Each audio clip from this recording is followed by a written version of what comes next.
இரத்தம் பேசுமா?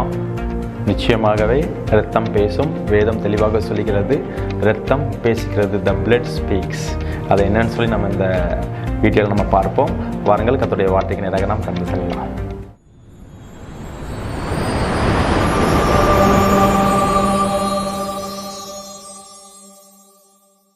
எபிரேயருக்கு எழுதின நிருபம் 12ஆம் அதிகாரம் 24ஆம் வசனம்.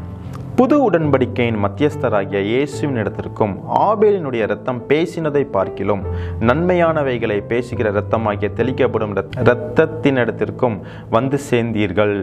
பாருங்க, ஆபேலினுடைய இரத்தம் பேசினதை பார்க்கிலும். அப்ப ஆபேலினுடைய இரத்தம் என்ன பேசினது? அவங்களுக்கு நல்லா தெரியும். இந்த ஹிஸ்ட்ரி வந்து சிறு குழந்தைகள் கூட தெரியும், அப்படி தானே? முதலாவது மர்டர், அப்படி தானே? ஆதாம் ஏவாளுக்கு பிறந்த பிள்ளைங்க காயின், ஆபேல். காயினுடைய காணிக்கையை தேவன் அங்கீகரிக்கலை, ஆபேலினுடைய காணிக்கையை தேவன் அங்கீகரித்தார். அதனால காயினுடைய முகம் வேறுபட்டது. அவன் மனசுக்குள்ள நிறைய பொறாமை, நிறைய காரியங்கள் வந்ததுனால, அந்த கோபம் வந்ததுனால the anger leads to murderன்னு சொல்லுவாங்க, அப்படி தானே? அந்த கோபம் என்னவாக மாறினது? ஆபேலை கொன்று போட்டாங்க.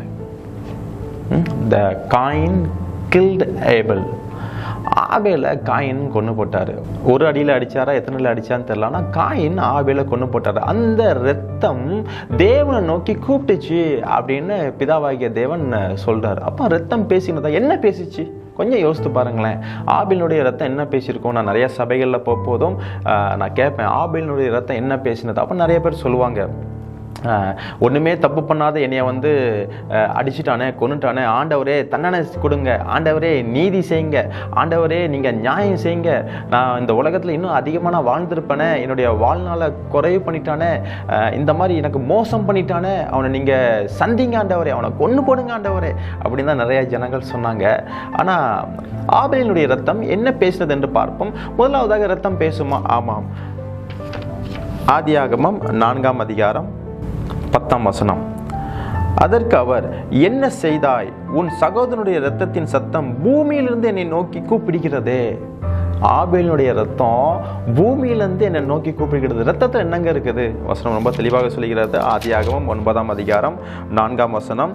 மாம்சத்தை அதன் உயிராகிய இரத்தத்தோட புசிக்க வேண்டாம். இரத்தத்துல உயிர் இருக்குது. The blood has life. ரத்தத்துல உயிர் இருக்குது. இந்த எபிரேயர் 12ஆம் அதிகாரம் 24ஆம் வசனத்துல ஆபேலுடைய ரத்தம் இருக்குல்ல, பாருங்க, இதுல வந்து டாமி அப்படின்னு சொல்லி எபிரேய பதத்துல போட்டிருக்கு. டாம்னா பிளட், டாமினா பிளட்ஸ். அப்போ வந்துன்னா நிறைய ரத்தம். ஒரு அடி அடிக்க போது அதுல இருந்து ஒரு ரத்தம் சிந்தினது, இன்னொரு அடி அடிக்க போது ரத்தம். அப்ப எல்லா ரத்தமே பேசிச்சு. என்ன பேசிச்சுன்னா, பிரியமானவர்களே, மிக தெளிவாக பரிசுத்த ஆவியானவர் இந்த வேதத்துல போட்டிருக்கிறார். ஆபேலுடைய ரத்தம் பேசினதை பார்க்கிலும் நன்மையானவைகளை பேசுகிற இயேசு கிறிஸ்து ரத்தம். ஆபேல் ரத்தம் நன்மையை பேசினது, பிரியமானவர்களே. Because Abel loved Cain. Abel காயினை நேசித்தபடியினால் அவனுடைய ரத்தம் என்ன பேசிச்சுன்னா, ஆண்டவரே காயினை கொன்றாதீங்கப்பா, அவனை வாழ வைங்க, அவன் தெரியாம பண்ணிட்டான், அவனை மன்னிச்சிருங்க, நீங்க இரக்கத்துல ஐஸ்வர்யம் உள்ள தேவன் தானே, அவனை மன்னிச்சிருங்க ஆண்டவரே. அந்த ரத்தம் அப்படி பேசினது. ஆனா வேத வசனம் சொல்லுகிறது, அதை காட்டிலும் பழைய உடன்படிக்கையில ஆபேலின் ரத்தம் நன்மை பேசிச்சுல, அதை காட்டிலும் புதிய உடன்படிக்கையில ஆண்டவராகிய இயேசு கிறிஸ்துவின் ரத்தம் அதை காட்டிலும் ஒரு பெரிய நன்மைகளை பேசினது. ஏனென்றால் ஆண்டவர் நம்மளை நேசிக்கிறார், பிரியமானவர்களே. ஏசாயா 52ஆம் அதிகாரம் 14ஆம் வசனம். மனுஷனை பார்க்கிலும் அவருடைய முகப்பார்வையும் மனுபுத்திரை பார்க்கிலும் அவருடைய ரூபமும் இவ்வளவு அந்த கேடு அடைந்தபடியினாலே அவரை கண்ட அநேகர் பிரமிப்படைந்தார்கள். கல்வாரி சிலுவையில் ஆண்டவராக இயேசு கிறிஸ்து தொங்கிட்டு இருந்தார். அப்போ அவரை பார்த்த ஜனங்கள் எல்லாருமே, அவர் இவ்வளவு அந்த கேடு, இவ்வளவு மோசமாக இருக்கிறாரு அப்படின்னு சொல்லி அவங்க முகம்லாம் பிரமிப்படைஞ்சான். ஏன் பிரமிப்படைஞ்சி? கொஞ்சம் யோசித்து பாருங்க. நல்ல ஒரு ஃபேமஸான ஒரு மனிதர், நல்ல ஒரு அழகான வாலிபர், நல்ல புரட்சிகரமான வாலிபர் பார்க்குறீங்க. கொஞ்சம் வருடங்களுக்கு அப்புறம் பார்த்தீங்கன்னா அவர் வந்து ரொம்ப மோசமான ஒரு நிலைமையில பார்க்கும்போது நம்மளுக்கு ஒரு பிரமிப்பு வரும், தெரியுமா? ஏன்னா இதே வேத வசனம் சொல்லுகிறது, அவர் அழகானவர், அவர் சிவந்த மேனியுள்ளவர், அவருடைய கண்கள் புறாக்களை கண்களை போன்ற உடையது என்று ரொம்ப வர்ணிக்குது. இதே வேதம் தான் ஆண்டவரை பத்தி சொல்லுது. அவரை பார்க்கறதுக்கு ரொம்ப அந்த கேடா இருந்தாராங்க, அசிங்கமா இருந்தாராங்க. அவரை வசனம் சொல்லுகிறது 39 கசையடிகள் அவர் வாங்கினாராம். அந்த கசை அடிக்கல எப்படின்னா, அந்த பேஷன் ஆஃப் கிரைஸ்ட் படத்தில் வர மாதிரி இரும்பு ராட்லலாம் ஆண்டவராகிய இயேசு கிறிஸ்துவ தண்டிகளை பிரியமானவர்களே. ஏன்னா இரும்பு என்பது ரோமர்கள் கொடுக்கிற ஒரு தண்டனை. ஆனால் இவர் யூதர்களுடைய முறைமையின்படி தான் இவரை கொன்னாங்க. பாருங்க, யூதர்கள் பொதுவாக கல்லை வச்சு கொள்ளுவாங்க, அப்படித்தானே? மோஸ்ட் தண்டனை என்ன கொடுக்கணும்னா கல்லெறிஞ்சு கொள்றது, ஏன்னா நியாய பிரமாணத்தை மீறினான்ட்டு. ஆனால் அதுக்கு மேலே ஒரு தண்டனை என்னவென்றால், இருக்கிறதுலே ரொம்ப கொடூரமான தண்டனை என்றால் சிலுவை மரணம். அந்த உடம்பு இறந்தாலும் பரவாயில்ல, சாயந்தரம் வரைக்கும் தொங்கிட்டே இருக்கணும். ஏன்னா அந்த அளவுக்கு அவமானப்படுத்தணும்னு அவங்க முடிவு பண்ணிட்டாங்க. இறந்த பாடி கூட தொங்கிட்டே தான் இருக்கணும்.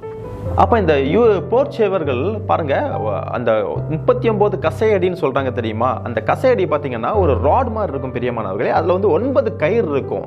ஏன் இந்த 9 என்பது ஒரு தீமையை குடிக்கிறது. ஆண்டவராகிய இயேசு கிறிஸ்து ஆதியாகமத்தில் எல்லாம் இந்த சூரியனை படைத்த போது நல்லது அப்படின்னு சொன்னார், அடுத்த விஷயங்கள் படைக்கும் போது நல்லது அப்படின்னு சொன்னார், 8 முறை நல்லது நல்லதுன்னு சொல்லி அடுத்தது நன்மையும் தீமையும் சொன்னார். பாருங்க, 9 கயிறு. அந்த 9 கயிறு முனையில எப்படின்னா, இந்த பாறையை உடைத்த உடனே கூர்மையான பகுதியாக முக்கோண வடிவில் பாறை துண்டுகள் இருக்கும் பார்த்தீங்களா? அந்த கல் துண்டுகள் இருக்கு தெரியுமா? அது எல்லாமே அந்த முடியில டை பண்ணிடுவாங்க. அப்ப நல்லா நினைச்சு பாருங்க, இயேசு கிறிஸ்துவை அந்த சாட்டையை வைத்து அடிக்க போதும் அவருடைய உடம்பில் 9 இடத்தில் பதியும், அப்படித்தானே? அந்த கல் 9 இடத்தில் பதியும். கல் ஏன் வைக்கிறாங்க என்றால், கல் என்பது கல்லை வைத்து எறிகிறது. நியாய பிரமாணத்தை இவர் மீறினபடியினால் பரிசேயர்கள் சதுசேயர்கள் பிளாஷ்பமி, இவன் தேவ தூஷணம் பண்ணுகிறான்னு சொல்லி தன்னுடைய வஸ்திரத்தை கிழித்தார்கள் பார்த்தீங்களா? ஏன் அப்படின்னா, நியாய பிரமாணத்தை இவர் மீறினான் என்று. அதற்கு என்ன தண்டனை? கல்லெறிதல் தான். அப்போ அந்த 9 பகுதிகளிலும் இருந்து அந்த கூர்மையான கற்கள் அவருடைய உடம்பில் பதிய போதும் அந்த 9 பகுதியிலிருந்து அவர் உடம்புல இருந்து ரத்தம் கீழே வலிகிறது பிரியமானவர்களே. இதே மாதிரி 39 தடவை அவர் அடிக்கப்பட்டார். அந்த அடி யாருக்காக? உங்களுக்காக, எனக்காக தான். வேத வல்லுநர்கள் சொல்றாங்க, 3 கசையடிக்கு மேலாம் யாரும் தாங்க முடியாது, அது ரொம்ப கொடுமையா இருக்கும் அப்படின்னு சொல்றாங்க. இவர் 39 கசையடி. 39 × 9னா 351 முறை அவருடைய உடம்பிலிருந்த சதை எல்லாமே கிழிந்து அதிலிருந்து ரத்தம் இந்த பூமியில சிந்தப்பட்டது பிரியமானவர்களே. அடுத்து 2 கரங்கள்லையும் ஆணி, அதிலிருந்து வருகிற ரத்தம் 352 353. கால்களை சேர்த்து வைத்து ஆணி அடித்தார், அதிலிருந்து வந்த ரத்தம் 354. சிரசில் முள்மூடி, சிரசிலிருந்து வழிந்த ரத்தம் 355 முறை. யூதர்கள் கேலண்டர் முறைப்படி பார்த்தீங்கன்னா ஒரு வருஷத்துக்கு 355 நாட்களாம். லீப் இயர் என்றால் 354, மற்றபடி 355 நாட்களாம். அப்படி என்றால் என்ன அர்த்தம்? ஆண்டவராகிய இயேசு கிறிஸ்து எல்லா நாட்களும் நம்மளுக்காக அவர் ரத்தம் சிந்தினார் பிரியமானவர்களே. ஒவ்வொரு முறையும் காலையில் கிருபை தான் நம்மளுக்கு புதுசு நம்ம நினச்சிட்டு இருக்கிறோம், புது கிருபை நினச்சிட்டு இருக்கிறோம். ஒவ்வொரு நாளும் புதிய ரத்தம் நம்மளுக்கு புதிதாக இருக்கின்றது பிரியமானவர்களே. தேவ சாயலாக படைக்கப்பட்ட இயேசு நமக்காக மனுஷ சாயலை அவரை இழந்தார். என்ன ஒரு கொடூரம்! ஒவ்வொரு நாள் காலையிலையும் இந்த ஆண்டவரே, இந்த புதிய கிருபைக்காக நன்றி நம்ம சொல்கிறோம்ல, இன்றிலிருந்து நீங்கள் சொல்லப்படாங்க, ஆண்டவரே ஒவ்வொரு நாளும் உங்களுடைய புதிய ரத்தத்துக்காக நன்றி. ஒவ்வொரு நாளும் அந்த இயேசு கிறிஸ்துவின் ரத்தம் நம்மளை கழுவி கொண்டிருக்கிறது பிரியமானவர்களே. the blood, his blood cleanses, கழுவி கொண்டு சுத்திகரித்து கொண்டிருக்கிறது. இன்றைக்கும் அவருடைய ரத்தம் நம்மளுக்காக பிதாவினிடத்தில் பரிந்து பேசி கொண்டிருக்கிறது. எவ்வளோ ஒரு அருமையான ஒரு விஷயம் ஆண்டவராக இயேசு கிறிஸ்து கல்வாரி சிலுவையில் பண்ணினார். அந்த ரத்தத்தை மாத்திரம் உயர்த்த போதும், ஆண்டவராக இயேசு கிறிஸ்துவின் ரத்தத்தை மாத்திரம் உயர்த்த போதும், நிச்சயமாகவே நமக்குள்ள ஒரு தெய்வீக பாதுகாப்பும் தெய்வீக சமாதானம் நமக்கு கிடைக்கும். பழைய உடன்படிக்கையில் எதை கொண்டு வந்தாங்க? ஆட்டை கொண்டு வந்தாங்க. அப்படின்னா ஆட்டின் பிளட். புதிய உடன்படிக்கையில் இயேசு கிறிஸ்துவினுடைய ரத்தம் நம்மளுக்காக சிந்தப்பட்டது. பழைய உடன்படிக்கையில் பார்த்தீங்கன்னா ஸ்பிரிங்கிள் தான் பண்ணுவாங்க, அப்படியே தெளிப்பாங்க. புதிய உடன்படிக்கையில் அந்த ரத்தம் நம்ம மேலாக தெளிக்கப்பட்டது, ஃபுல்னஸ் ஸ்ப்ரெட் பண்ணிட்டார் ஆண்டவராகிய இயேசு கிறிஸ்து.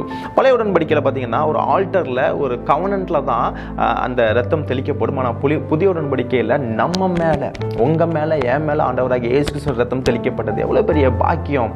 பழைய உடன்படிக்கையில் ஒரு டைம் தான் பண்ணணும், ஆனால் புதிய உடன்படிக்கையில் அந்த பிளெஸிங்ஸ் நம்ம தலைமுறை வரைக்கும் இருக்குது பிரியமானவர்களே. கடைசியாக யாத்திராகமம் 12ஆம் அதிகாரம் 22ஆம் வசனம் 23ஆம் வசனம்.